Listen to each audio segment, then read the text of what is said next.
we stated this kind of sensationally in the title today, but it is a true story. 3 children were just killed at a Taylor Swift themed dance class by some maniac wielding a knife. They found he was 17 years old, and he viciously attacked a group of children and adults at this Taylor Swift themed dance class in the UK in Southport.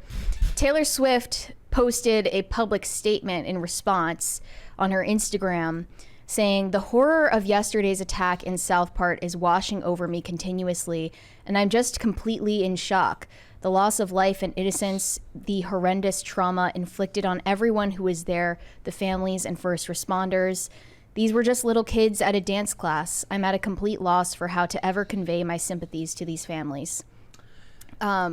Which, you know, is a perfectly acceptable statement. I thought it was a little strange that she posted this in a very stylized font that fits her aesthetic. Yeah. But, you know, was she one of those probably people, was designed by somebody else. Was she one of the ones that was guilty of like putting 3 black squares up so that it didn't ruin the aesthetic of her page? Did she? I have no idea. I don't remember. I'm asking the question. I try to block out that period of time, Yeah, but I don't blame you. What's more insane is the way that some people responded to Taylor Swift's post.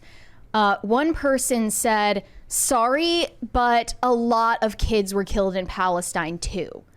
Another one said, "No, because when I say all celebrities are evil, I mean all. Girly has been silent about Palestine, Sudan, Haiti, and the Congo, but only spoke when it's about her. Sick and twisted." It's literally the definition of like staying in your lane and only focusing on, you know, that which actually involves you.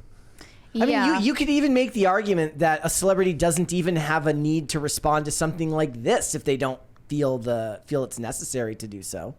Yeah, people were also judging her response to when that fan of hers died at a concert in Brazil, right? Yeah. That was last year. Pretty and then recent. she donated the money to to the family or whatever. And then Ariana Grande's reaction to the Manchester terrorist attack at her concert as well. But another one of the responses from a Swiftie said, "At Taylor Nation, at Taylor Swift, I'm sure we're all aware of the horrible news from Southport. And I think the children who experienced this horrendous act of violence deserve tickets to see Taylor when she returns to London this August for the Eras Tour. Can we make this happen?" You know what that is? It's a little bit like you've entered a bubble that's so severe that you don't realize how bad this. If Taylor Swift was like reached out and what she offered was tickets, it would. If you put that in a movie, it would be seen as comedy.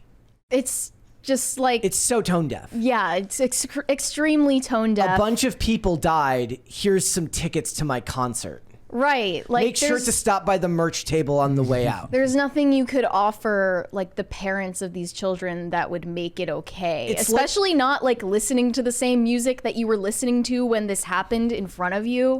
You get killed in a McDonald's parking lot and they give you gift cards. That's crazy. Like...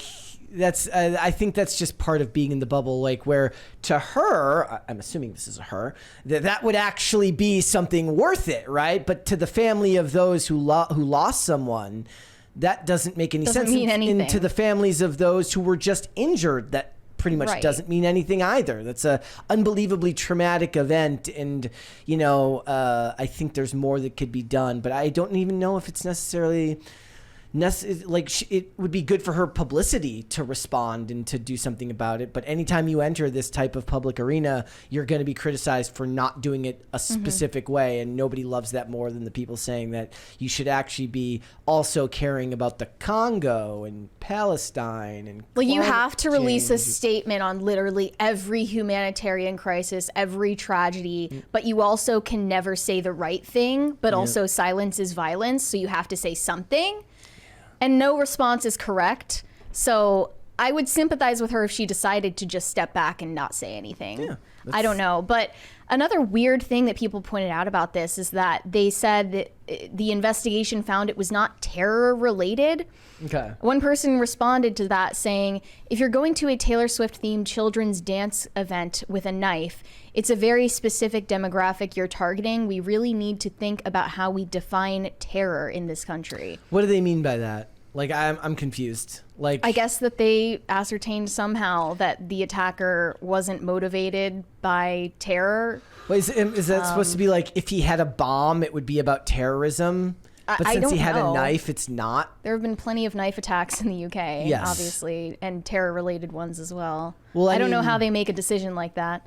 One very, very effective tactic of terrorism is to make people afraid to go out and do things that they would normally otherwise enjoy doing. Yeah. And if you're afraid that you're going to go to your Taylor Swift themed dance party with your kids and you don't want to because there's a knife wielding maniac, that would be a very good way to stop people from participating in everyday life. I'm sure they felt plenty terrorized by it. Taylor Swift will need like you know what it is? She's going to fund AI that's going to like spit out all of the conflicts that are going on in the world and the appropriate responses based on current public sentiment, benefits to her career, length of statement. For all we know, the statement she released was generated by AI. We have no idea. Could have been. Someday, Wesley, you're going to have to release a statement because somebody's going to fall and get hurt, and you're going to have to at the park, and you have to be like, guys, I'm really, really sorry that happened, but it's bad. Yeah. It's just a really sad story. It is. It's really sad. Yeah. Well, you know, I don't know what her response will be, but again, I wouldn't envy being a celebrity in a position like this where it's like every day. Or I guess it's kind of the byproduct of being a global brand is like you have to have an opinion on stuff like this, even if it doesn't directly affect you. Thanks for watching. Listen to full episodes of Pop Culture Crisis on Spotify. Keep up with us on social media and make sure you subscribe and ring that bell so you never miss the show. Bye, guys.